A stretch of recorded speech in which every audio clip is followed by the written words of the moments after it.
যদি সরকারি দামে যদি না বিক্রি করা হয় তাদেরকে অবশ্যই আইনের রাস্তা অবশ্যই নেওয়া হবে।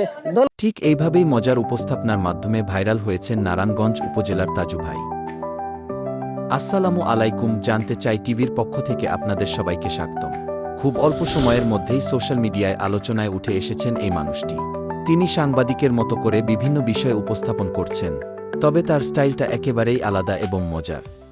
আসসালামু আলাইকুম, আমি এখন দাঁড়িয়ে আছি নাগেশ্বরী উপজেলা নারায়ণপুর ইউনিয়নে। এখানে মহা 26শে মাস আজকে উপলক্ষে এখানে মহা স্বাধীনতা এখানে দিবস পালন করতেছে। অনেক এখানে দোকানপাট অনেক জিলিপি বাঁচতেছে। আপনি আজকে মহা 26শে মাস উপলক্ষে জিলিপি আজকে কত করে বেচতেছেন ও সরকারি রেটে যদি জনগণকে একটু বলতেন তাহলে অনেক খুশি হইতাম। 200 টাকা কেজি আর চিনি জিলাপি হলো 180 টাকা কেজি। 200 টাকা করে বিক্রি করতেছে। যে যেখান থেকে থাকেন না কেন, স্বাধীনতা শেষ হলে এখান থেকে জিলেপি নেবেন 200 টাকা কেজি। এখানে সরকারি রেটে এখানে বিক্রি করা হচ্ছে। এখানে কি সরকারি রেটে বিক্রি করা হচ্ছে? হ্যাঁ, এখানে সরকারি রেটে। অনেক ধন্যবাদ। এখানে সরকারি রেটে এখানে জিলেপি বিক্রি করা হচ্ছে।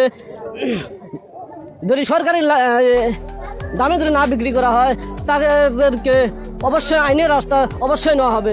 ধন্যবাদ। তার সরলতা এবং সহজ উপস্থাপনায় মানুষের কাছে তাকে করে তুলেছে প্রিয়।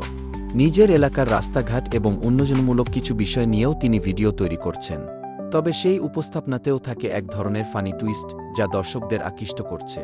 প্রথমে অনেকেই এটিকে সিরিয়াসভাবে নিলেও এখন সবাই এটাকে বিনোদন হিসেবেই উপভোগ করছে। এমন আরও ভাইরাল এবং ব্যতিক্রমী খবর পেতে সাথে থাকুন জানতে চাই টিভির সাথে। আমাদের ফেসবুক পেজটি ফলো করুন। ভিডিওটি ভালো লাগলে লাইক, কমেন্ট এবং শেয়ার করতে ভুলবেন না।